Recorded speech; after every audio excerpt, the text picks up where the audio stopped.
যারা অস্ত্র নিয়ে ভয় দেখিয়ে, লাঠি দিয়ে ভয় দেখিয়ে মানুষকে আল্লাহর বলি প্রমাণ করতে চায়, প্রকৃতপক্ষে তারা ইসলামের শত্রু। তারা কলমা পড়লেও তারা ইসলামের শত্রু, দুশ্মন, এবং তারা সন্ত্রাসী মুসলমান হিসেবে স্বীকৃত। বড় করে বলুন নাউজুবিল্লাহ। যার কাছে নামাজ নাই, রোজা নাই, কোনো কিছু নাই, সে কি কখনো ওলি হতে পারবে?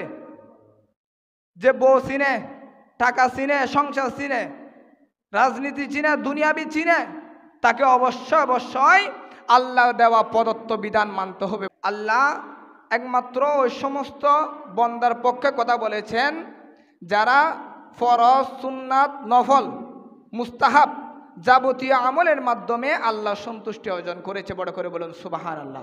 খাজা গরিবে নওয়াজের হাতে লাঠি ছিল না, অস্ত্র ছিল না, উনি কাউকে পাথর নিক্ষেপ করে নাই, কোনো ঘাড়ি ভাঙ্গে নাই, লাঠি দিয়ে আক্রমণ করে নাই, অস্ত্র দিয়ে আঘাত করে নাই। এরপরেও উনার সুহবতে 93 লক্ষ হিন্দু মুসলমান হয়েছে। বড় করে বলুন সুবহানাল্লাহ। দুনিয়ার মধ্যে যারা আমি আল্লাহর বলি, তোমরা যাদেরকে আঘাত করো, কথায় কথায় যাদের শেকায়ত করো, তোমরা এগুলো বন্ধ করো। এগুলো যদি বন্ধ না করো তাহলে তোমরা আমি আল্লাহর সাথে সরাসরি যুদ্ধ করতেছো এবং কবর থেকে তোমাদের আযাব শুরু হয়ে যাবে।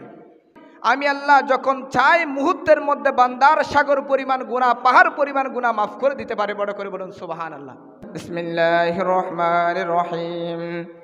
ইয়া আইয়ুহাল্লাযীনা আমানুত্তাকুল্লাহা ওয়া কুনু মা'আস সাদিকিন। আল্লাহ বলে, বান্দারে, ইয়া আইয়ুহাল্লাযীনা আমানু, তোমরা যারা আমি আল্লাহর উপর ঈমান এনেছো, আমি আল্লাহকে বিশ্বাস করেছো, ওয়া কুনু মা'আস সাদিকিন, দুনিয়ার মধ্যে যারা আমি আল্লাহর কাছে প্রিয়, দুনিয়ার মধ্যে যারা আমি আল্লাহ সন্তুষ্টি অর্জন করেছে, আমি আল্লাহ যাদেরকে কবুল করেছি, আমি আল্লাহ যাদেরকে বন্ধু বানিয়েছি, ওকুনু মা'আস সাদিকিন, তোমরা প্রত্যেকে ওই সমস্ত নেককার বান্দাদের সাথে হয়ে যাও। উচ্চ আওয়াজে বলুন সুবহানাল্লাহ। দেখেন কোরআনে পাকের মধ্যে আল্লাহ বলছেন, ইয়া আইয়ুহাল্লাযীনা আমানুত্তাকুল্লাহা ওয়া কুনু মা'আস সাদিকিন। আল্লাহ বলে, বান্দারে, আমি আল্লাহর প্রতি ঈমান আনার পর যদি তোমরা সত্যিকার অর্থে আমি আল্লাহকে ভয় করো, আমি আল্লাহর বিধানকে মান্য করো, মেনে চলো, ওয়া কুনু মা'আস সাদিকিন, দুনিয়ার মধ্যে যারা আমি আল্লাহকে রাজি করেছে তোমরা তাদের সঙ্গী হয়ে যাও। বড় করে বলুন সুবহানাল্লাহ। অর্থাৎ এখানে আল্লাহ বলছেন, দুনিয়ার মধ্যে যারা আল্লাহর নৈকট্যবান বান্দা, আল্লাহর প্রিয় বান্দা, যাদেরকে আল্লাহ কবুল করেছেন, যাদেরকে আল্লাহ গণিত নিয়ামত দিয়েছেন এবং যাদের মাধ্যমে আল্লাহ দ্বীন ইসলামের খেদমত করেছেন, আল্লাহ বলছেন, বান্দারে, ওই সমস্ত নেককার বান্দাদের তোমরা সঙ্গী হয়ে যাও, বন্ধু হয়ে যাও। বড় করে বলুন সুবহানাল্লাহ।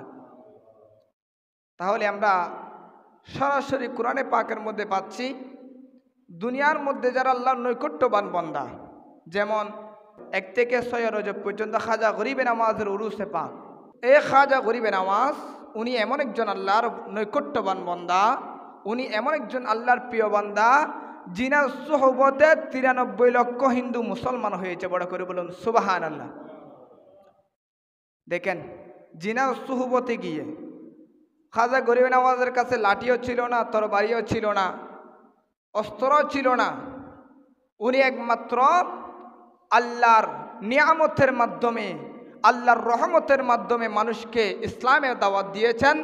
আর মানুষ ওনার নূরানি জবানের বাণী শুনে ধাবে ধাবে ইসলামের মধ্যে দীক্ষিত হয়েছে। বড় করে বলুন সুবহানাল্লাহ। উনি শুধু আল্লাহর ওয়াহদানিয়ত মানুষকে শুনিয়ে দিয়েছেন, আল্লাহর হাবিবার রিসালাত শুনিয়ে দিয়েছেন।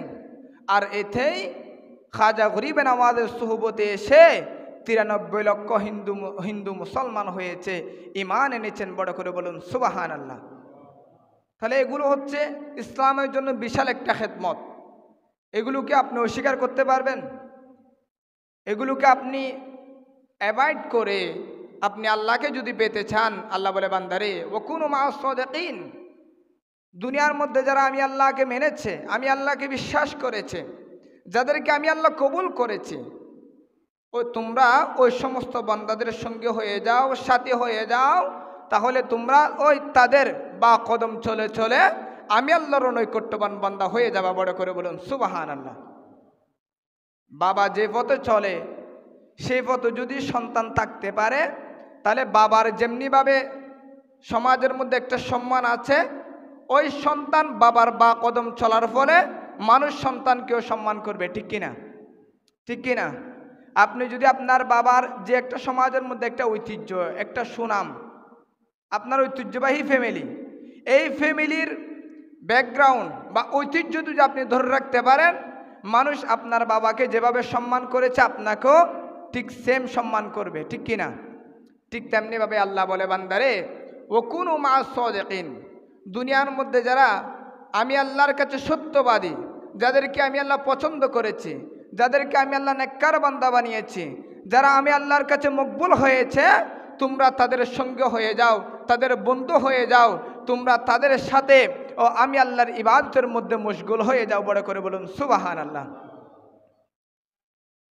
এরপর আল্লাহ বলেন বান্দারে ইয়া আইয়ুহাল্লাযীনা আমানুত্তাকুল্লাহা ওয়া কুনু মা'আস সাদিকিন, আল্লাহ বলে বান্দারে তোমরা ঈমান আনার পর আমি আল্লাহকে ভয় করে ওয়া কুনু মা'আস সাদিকিন, যদি সত্যবাদীদের সঙ্গে হয়ে যেতে পারো, আল্লাহ বলে বান্দারে আল্লাহু ওয়ালিয়্যুল্লাযীনা আমানু ইখরুজুহুম মিনাজ যুলুমাতি ইলান নূর, তোমরা যে মুহূর্তে আমি আল্লাহর নৈকট্যবান বান্দার কাছে গিয়ে তার সঙ্গে হওয়ার মাধ্যমে আমি আল্লাহর সন্তুষ্টি অর্জন করবা, আল্লাহু ওয়ালিয়্যুল্লাযীনা আমানু, সাথে সাথে আমি আল্লাহ তোমাদেরকে বন্ধু বানিয়ে ফেলি। উচ্চ আওয়াজে বলুন সুবহানাল্লাহ। আল্লাহ বলে বান্দারে যখন তোমরা উত্তম মানুষের কাছে গিয়ে নিজের অতীতের গুনাহের জন্য অনুতপ্ত হয়ে আমি আল্লাহর কাছে যখন ক্ষমা চাও, আমি আল্লাহ তোমাদের গুনাহগুলা মাফ করে দিই, আমি আল্লাহ তোমাদেরকে বন্ধু বানিয়ে ফেলি। ইখরিজুহুম মিনাজ যুলুমাত, আল্লাহ বলে বান্দারে আমি আল্লাহ তোমাদের কলব থেকে অন্ধকার বের করে ফেলি, তোমাদের কলব থেকে গুনাহগুলা আমি আল্লাহ মাফ করে দিই, আমি আল্লাহ পাক সাফ করে দিই ইলান নূর, অতঃপর ওই কলবের মধ্যে আমি আল্লাহর হেদায়েত, আমি আল্লাহর রহমত দিয়ে পরিপূর্ণ করে দিই। উচ্চ আওয়াজে বলুন সুবহানাল্লাহ। দেখেন আল্লাহ বলেন বান্দারে ইয়া আইয়ুহাল্লাযীনা আমানুত্তাকুল্লাহা ওয়া কুনু মা'আস সাদিকিন, তোমরা ঈমান আনার পর ওয়া কুনু মা'আস সাদিকিন, যদি সত্যবাদীদের বন্ধু হতে পারো, যদি আমি আল্লাহর নৈকট্যবান বান্দাদের সঙ্গী হতে পারো, তাদের বন্ধু হতে পারো, তাদের মাধ্যমে নিজের অতীতের ভুল বুঝতে পেরে যদি আমি আল্লাহর কাছে অনুতপ্ত হও, আমি আল্লাহর কাছে ক্ষমা চাও, আল্লাহু ওয়ালিয়্যুল্লাযীনা আমানু ইখরিজুহুম মিনাজ যুলুমাতি ইলান নূর, আল্লাহ বলে বান্দারে ওই অনুতপ্তের মাধ্যমে আমি আল্লাহ তোমার গুনাহ মাফ করে দিই এবং তোমাকে প্রিয় বান্দাও বানিয়ে দিই। বড় করে বলুন সুবহানাল্লাহ। দেখেন আপনি অতীতে গুনাহ করেছেন, আমি এই কথাটা বারবার বলি, আমরা কেউ ভুলের ঊর্ধ্বে না, আমরা কদমে কদমে গুনাহ করি, পদে পদে গুনাহ করি। এই যে আপনি গত থেকে এখানের মধ্যে এসেছেন, এখানে আসার ক্ষেত্রে আমিও গুনাহ করেছি, আপনিও করেছেন, অজান্তে অনেকগুলো গুনাহ সংগঠিত হয়ে যায়।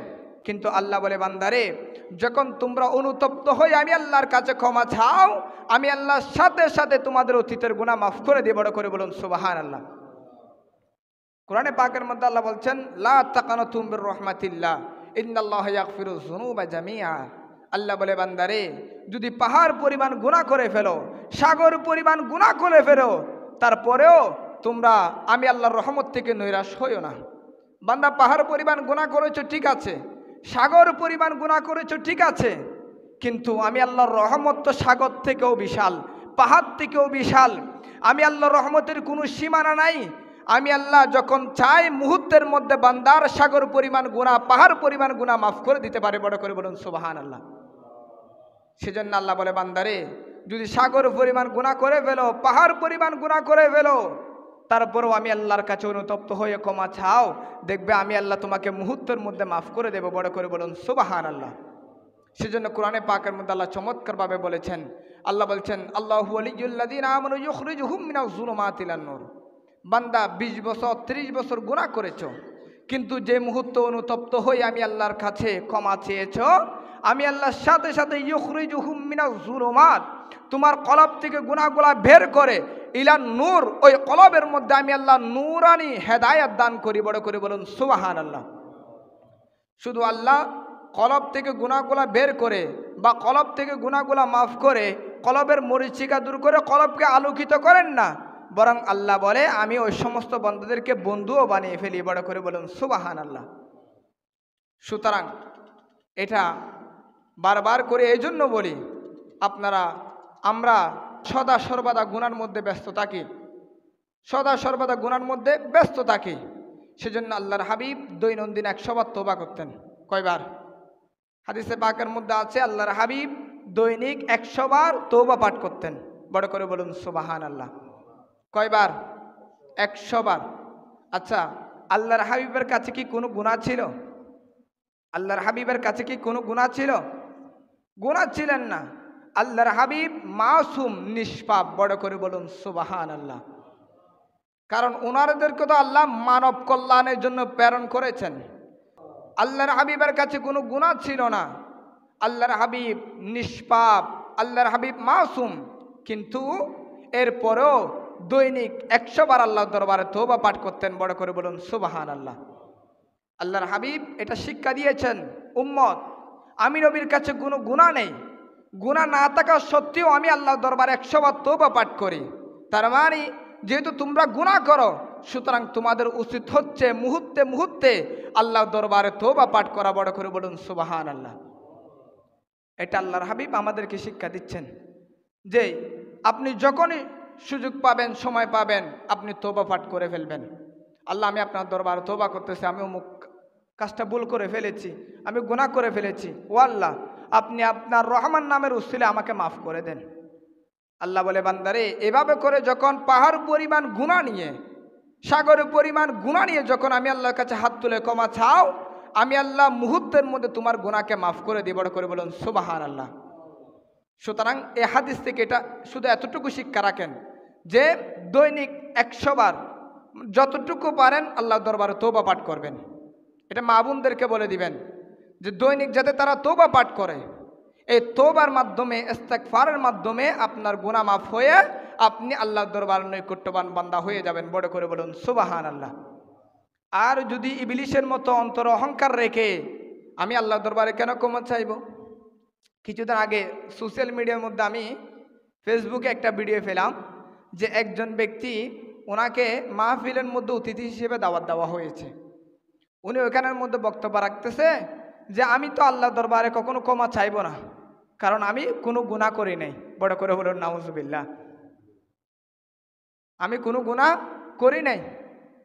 দেখেন, যে জায়গার মধ্যে আল্লাহর হাবিব নিষ্পাপ, মাসুম, ওই অবস্থাতে আল্লাহর হাবিব 100 বার তওবা পাঠ করার মাধ্যমে উম্মতদেরকে শিক্ষা দিয়েছে, উম্মত আমি নবী মাসুম, কোনো গুনাহ নাই, তারপরও আমি নবী আল্লাহর দরবারে 100 বার তওবা পাঠ করি। এর মাধ্যমে তোমাদেরকে শিক্ষা দিচ্ছি যে যেহেতু তোমরা গুনার মধ্যে ডুবে থাকো, সুতরাং তোমরা মুহূর্তে মুহূর্তে আল্লাহর দরবারে তওবা পাঠ করো। বড় করে বলুন সুবহানাল্লাহ। কিন্তু যখনই আপনার অন্তরে অহংকার চলে আসবে, ওমা আমি আল্লাহর দরবারে কেন তওবা পাঠ করব, আমি কেন সম্মান করব, এভাবে করে যখন অন্তরে অহংকার চলে আসবে, তখন ওই শয়তান বাবা আদম আলাইহিস সালাতু ওয়াস সালামকে একটা সিজদা না দেওয়ার ফলে তার 6 লক্ষ বছর ইবাদত যেভাবে মুহূর্তে নষ্ট হয়েছে, ঠিক তেমনি ভাবে ওই 1 যাররা পরিমাণ অহংকার আপনার অতীতের 50 বছরের ইবাদতকে নষ্ট করে দেবে। মুহূর্তের মধ্যে ইবাদত নষ্ট করে দেবে। এরপর আল্লাহ বলেন, বিসমিল্লাহির রহমানির রহিম, আলা ইন্না আউলিয়া আল্লাহি লা খাউফুন আলাইহিম ওয়া লা হুম ইয়াহজানুন। আল্লাহ বলতেছেন, যারা দুনিয়ার মধ্যে আমি আল্লাহর নৈকট্যবান বান্দা হয়েছে, আলা ইন্না আউলিয়া আল্লাহ, ওই সমস্ত নেককার বান্দাদের কোনো ভয় নেই, লা খাউফুন আলাইহিম ওয়া লা হুম ইয়াহজানুন, তাদের অন্তরের মধ্যে কোনো ভয় নেই, তারা চিন্তিত হবেন না, তারা পেরেশানিত হবেন না। এই আয়াতের ব্যাখ্যার মধ্যে আসতেছে যে যখন মানুষ মৃত্যুশয্যায় সজ্জিত হয়ে যায়, সাকরাতের বিছানায় পড়ে যায়, তখন সে চিন্তা করে, হে আল্লাহ, আমার মরটা কিভাবে হবে। হযরতে আজরাইল আলাইহিস সালাতু ওয়াস সালাম কি নখ থেকে চিপে চিপে আমার জানটা বের করবে, নাকি একটা নূর আকৃতি ধারণ করে মায়াবী মহব্বত করে আমার জানটা কবজ করবে। এই চিন্তা আমাদের অন্তরে কাজ করে। সাথে সাথে অন্তরে কাজ করে, হায় আল্লাহ, আমাকে যে কোটি কোটি বছর কবরে থাকতে হবে, সেখানে কি আমি আরামে থাকতে পারবো, নাকি শাস্তিতে আমার সময়টা অতিবাহিত হবে? কবরে কি আমার আযাব হবে? সময়টা আমার কিভাবে কাটবে? এরপর আপনার চিন্তা আসে যে কিয়ামতের ময়দানে আমার কি অবস্থা হবে। 12 সূর্যের তাপ আমার মাথার উপরে থাকবে, টকবক টকবক মাথার মগজগুলো সিদ্ধ হতে থাকবে। ওই দিন আমার কি অবস্থা হবে? হায় আল্লাহ, মিজানের ফল্লার মধ্যে গিয়ে আমার আমলের ফাল্লা বাড়ি হবে নাকি গুনার ফাল্লা বাড়ি হবে? এরপর ফুলসিরাতের পারে গিয়ে আমি কি কেটে পড়ে যাব নাকি পার হয়ে জান্নাত চলে যেতে পারবো? এই যাবতীয় কিছু নিয়ে আমাদের ভয় থাকে, খৌফ থাকে। কিন্তু আল্লাহ বলে, বান্দারে, দুনিয়ার মধ্যে যারা তওবা পাঠ করার মাধ্যমে আমি আল্লাহর নৈকট্যবান বান্দা হয়েছে, তাদের অন্তরের মধ্যে মতেরও চিন্তা থাকে না, ভয় থাকে না। কবর, হাসর, নসর, মিজান, ফুলসিরাত কোনো কিছুর ভয় তাদের অন্তরের মধ্যে থাকে না, বরং তারা সসম্মানে কাল কিয়ামতের ময়দানে জান্নাতের মেহমান হয়ে যাবে। বড় করে বলুন সুবহানাল্লাহ। এগুলো হচ্ছেন আল্লাহর ওলিদের জন্য স্পেশাল মকাম। হাদিসে পাকের মধ্যে আল্লাহ রাব্বুল আলামিন বলছেন, আন আবি হুরায়রা ক্বালা ক্বালা রাসূলুল্লাহ সাল্লাল্লাহু তাআলা আলাইহি ওয়াসাল্লাম, ইন্নাল্লাহ তাআলা ক্বালা মান আ'দা লি ওয়ালিয়ান ফাকাদ আযানতুহু বিল হারবি। আপনারা অনেকবার শুনেছেন। এগুলো হচ্ছে, শুধু আমি একটু স্মরণ করিয়ে দিচ্ছি। বর্তমান পরিস্থিতি এত যে খারাপ, যেখানে সেখানে মাজার ভাঙ্গা হচ্ছে, যেখানে সেখানে আল্লাহর ওলিদেরকে আক্রমণ করা হচ্ছে, ওনাদের বিরুদ্ধে বলা হচ্ছে। সেজন্য এগুলো হচ্ছে আমাদের কর্তব্য আপনাদেরকে জানিয়ে দেওয়া, স্মরণ করিয়ে দেওয়া যে আল্লাহ ওলিদেরকে কি সম্মান দিয়েছেন, কি মর্যাদা দিয়েছেন। আল্লাহ বলে, বান্দারে, ক্বালা মান আ'দা লি ওয়ালিয়ান ফাকাদ আযানতুহু বিল হারবি। যারা আমি আল্লাহর ওলিদের সাথে শত্রুতা রাখে, আমি আল্লাহ তাদের বিরুদ্ধে যুদ্ধ ঘোষণা করলাম। দেখেন, আল্লাহ বলেন, যারা আমার ওলিদেরকে হিংসা করে, তাদের সম্পর্কে গীবত করে, তাদেরকে প্রতিপন্ন করে, আমি আল্লাহ তাদের বিরুদ্ধে যুদ্ধ ঘোষণা করলাম। বড় করে বলুন সুবহানাল্লাহ। তাহলে মনে করবেন, যে ব্যক্তি আল্লাহর ওলির বিরুদ্ধে যায়, আল্লাহর ওলির বিপক্ষে যায়, সেই জন্য আল্লাহর বিপক্ষে গেল, সেই জন্য আল্লাহর সাথে যুদ্ধ করার জন্য প্রস্তুত হলো। এখন আপনারাই বলেন, কোনো বান্দা কি আল্লাহর সাথে যুদ্ধ করতে পারবে? তার কাছে কি সে সামর্থ্য আছে? নাই। সেজন্য আল্লাহ বলে, বান্দারে, দুনিয়ার মধ্যে যারা আমি আল্লাহর বলি, তোমরা যাদেরকে আঘাত করো, কথায় কথায় যাদের শেকায়ত করো, তোমরা এগুলো বন্ধ করো। এগুলো যদি বন্ধ না করো, তাহলে তোমরা আমি আল্লাহর সাথে সরাসরি যুদ্ধ করতেছো, এবং কবর থেকে তোমাদের আযাব শুরু হয়ে যাবে। সেজন্য আল্লাহ বলে, বান্দারে, ওয়ামা তাকাররাবা ইলাইয়া আবদি বিশাইইন হাব্বা ইলাইয়া মিম্মা আফতারাতুহু আলাইহি। এখন কথা হলো, আল্লাহর আউলিয়া একরাম সম্পর্কে এভাবে কেন বলেছেন এবং কি জন্য বলেছেন? আল্লাহ বলতেছেন, ওয়ামা তাকাররাবা ইলাইয়া আবদি বিশাইইন। আমি আল্লাহ এই জন্য বললাম যে আমি আল্লাহর ওলি যারা, তারা ফরজ, সুন্নাত, নফল, ফরজ, সুন্নাত, নফল, এই তিনটা আমলের মাধ্যমে আমি আল্লাহর সন্তুষ্টি অর্জন করেছে। বড় করে বলুন সুবহানাল্লাহ। দেখেন, আল্লাহ একমাত্র ওই সমস্ত বান্দার পক্ষে কথা বলেছেন যারা ফরজ, সুন্নাত, নফল, মুস্তাহাব যাবতীয় আমলের মাধ্যমে আল্লাহ সন্তুষ্টি অর্জন করেছে। বড় করে বলুন সুবহানাল্লাহ। আচ্ছা, যে ব্যক্তি ফরজ আদায় করে না, সে কি ওলি হতে পারবে? হ্যাঁ, যে নামাজ কালাম কোনো কিছু পড়ে না, সে কি ওলি নাকি ভণ্ড? সে ভণ্ড। ওলি হয় ফরজ আদায়ের মাধ্যমে। যার কাছে নামাজ নাই, রোজা নাই, কোনো কিছু নাই, সে কি কখনো ওলি হতে পারবে? যে বউ চিনে, টাকা চিনে, সংসার চিনে, রাজনীতি চিনে, দুনিয়াবি চিনে, তাকে অবশ্যই আল্লাহ দেওয়া প্রদত্ত বিধান মানতে হবে। বড় করে বলুন সুবহানাল্লাহ। আর যে এই বিধানকে মানবে না, এই প্রতিপন্ন করে সে আল্লাহর বলি হতে চাইবে, তখন সে আল্লাহর বলি না, বরং দুনিয়ার মধ্যে বন্ড হিসেবে স্বীকৃত হবে। সেজন্য আল্লাহ সত্য দিচ্ছেন। আল্লাহ বলছে, বান্দারা, আমি তো ওই সমস্ত বান্দাদের বিরুদ্ধে বলার ক্ষেত্রে যুদ্ধ ঘোষণা করেছি যারা ফরজ, সুন্নাত, নফল, মুস্তাহাব আদায়ের মাধ্যমে আমি আল্লাহর সন্তুষ্টি অর্জন করেছে। বড় করে বলুন সুবহানাল্লাহ। এরপর আল্লাহ বলেন, ওয়ামা ইয়াযাদু আবদি ইয়াতাকাররাবু ইলাইয়া বিন-নওয়াফিলি হাত্তা আহবাবতুহু। আল্লাহ বলেন, যখন তারা ফরজ, সুন্নাহ, নফল আদায়ের মাধ্যমে আমি আল্লাহর সন্তুষ্টি অর্জন করে, আহবাবতুহু, আমি আল্লাহ তাদেরকে ভালোবেসে ফেলি। বড় করে বলুন সুবহানাল্লাহ। আল্লাহ তাদেরকে মহব্বত করে, আল্লাহ তাদেরকে ভালোবাসে, আল্লাহ তাদেরকে প্রিয় বান্দা বানিয়ে দেয়। এরপর আল্লাহ বলেন, ফাইজা আহবাবতুহু, যখন তারা আমি আল্লাহর প্রিয় বান্দা হয়ে যায়, ফাকুনতু সামাউহুল্লাযী ইয়াসমাউ বি, তখন তাদের কান এটা আমি আল্লাহর কুদরতি কান হয়ে যায়। বড় করে বলুন সুবহানাল্লাহ। ওয়া বাসারাহুল্লাযী ইউবসিরু বি, তাদের চোখ আমি আল্লাহর কুদরতি চোখ হয়ে যাই।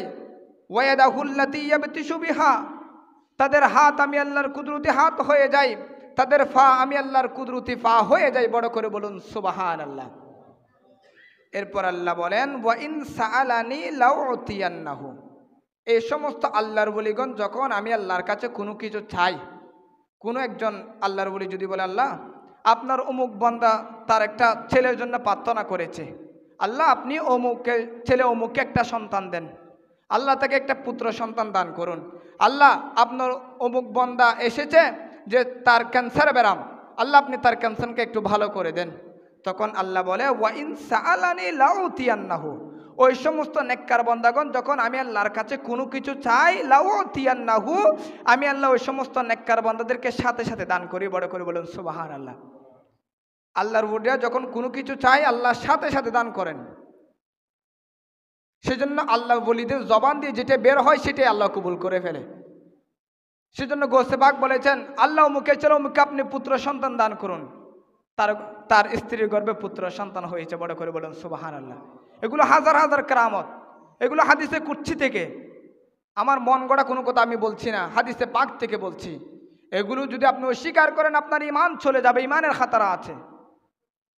এরপর আল্লাহ বলেন ওয়ালা ইন ইস্তাআযানি লাউযিয়ান্নাহু, এবং যখন তারা আমি আল্লাহর কাছে আশ্রয় প্রার্থনা করে তখন আমি আল্লাহ তাদেরকে আশ্রয় দান করি। বড় করে বলুন সুবহানাল্লাহ। অন্য হাদিস হযরতে মুআয ইবনে জাবাল রাদিয়াল্লাহু তাআলা আনহু থেকে হাদিস রাওয়ায়াত, আল্লাহর হাবিব বলছেন আনা উখবিরুকা আন মুলুকিল জান্নাতি, অনেক লম্বা হাদিস। আন মুআয ইবনে জাবাল রাদিয়াল্লাহু তাআলা থেকে হাদিস রাওয়ায়াত, আল্লাহর সাহাবী হযরতে মুআয ইবনে জাবাল রাদিয়াল্লাহু তাআলা আনহুকে আল্লাহর হাবিব বলেন ও মুআয, আমি কি তোমাকে জান্নাতের বাদশাগণ সম্পর্কে অভিহিত করব? জান্নাতের বাদশা সম্পর্কে কি তোমাকে জানিয়ে দেব? তখন ওই আল্লাহ সাহাবী বললেন ইয়া রাসূলুল্লাহ, আপনি আমাকে একটু জানিয়ে দিন যাতে আমি তাদের খেদমত করতে পারি। তখন আল্লাহর হাবিব বলেন দুনিয়ার মধ্যে দুর্বল শক্তিহীন চিরা কাপড় পরিধানওয়ালা এমন কতগুলো বান্দা আছে যারা প্রকৃতপক্ষে জান্নাতের বাদশা। বড় করে বলুন সুবহানাল্লাহ। এই হাদিসে বাকের মধ্যে বলছেন আল্লাহর ওলিরা দুর্বল শক্তিহীন, তাদের কাছে অস্ত্র থাকে না, লাঠি থাকে না, তাদের কাছে পাথর থাকে না, তারা ছিঁড়া কাপড় পরিধান করে, মানুষ তাদেরকে মান্য করে না, মানুষ তাদেরকে গণ্য করে না, মানুষ তাদেরকে মূল্যায়ন করে না, কিন্তু প্রকৃতপক্ষে তারাই জান্নাতের বাদশা। বড় করে বলুন সুবহানাল্লাহ। সেজন্য খাজা গরিব নওয়াজের হাতে লাঠি ছিল না, সৈয়দ রজব খাজা গরিব নওয়াজের উরুসে পাক, অস্ত্র ছিল না, উনি কাউকে পাথর নিক্ষেপ করে নাই, কোনো ঘাড়ি ভাঙ্গে নাই, লাঠি দিয়ে আক্রমণ করে নাই, অস্ত্র দিয়ে আঘাত করে নাই। এরপরেও উনার সুহবতে 93 লক্ষ হিন্দু মুসলমান হয়েছে। বড় করে বলুন সুবহানাল্লাহ। এটাই তো এই হাদিসে পাক বলতেছে আল্লাহর ওলিদের কাছে অস্ত্র লাগে না, লাঠি লাগে না, পাথর লাগে না, উনাদের কাছে গেলেই উনাদের সুহবতে মানুষ কলমা পড়ে ফেলে। বড় করে বলুন সুবহানাল্লাহ। বেঈমান ইমানদার হয়ে যায়, বেনামাজি নামাজি হয়ে যায়। মানুষ উনাদের সামনে গেলে উনাদের সুহবতে নিজের গুনার জন্য অনুতপ্ত হয়, আল্লাহর ভয় অন্তরে ঢুকে যায়। বড় করে বলুন সুবহানাল্লাহ। সুতরাং আল্লাহর ওলিদের দামান ধরবেন। আর যারা অস্ত্র নিয়ে ভয় দেখিয়ে, লাঠি দিয়ে ভয় দেখিয়ে মানুষকে আল্লাহর ওলি প্রমাণ করতে চায়, প্রকৃতপক্ষে তারা ইসলামের শত্রু। তারা কলমা পড়লেও তারা ইসলামের শত্রু, দুশ্মন, এবং তারা সন্ত্রাসী মুসলমান হিসেবে স্বীকৃত। বড় করে বলুন নাউজুবিল্লাহ।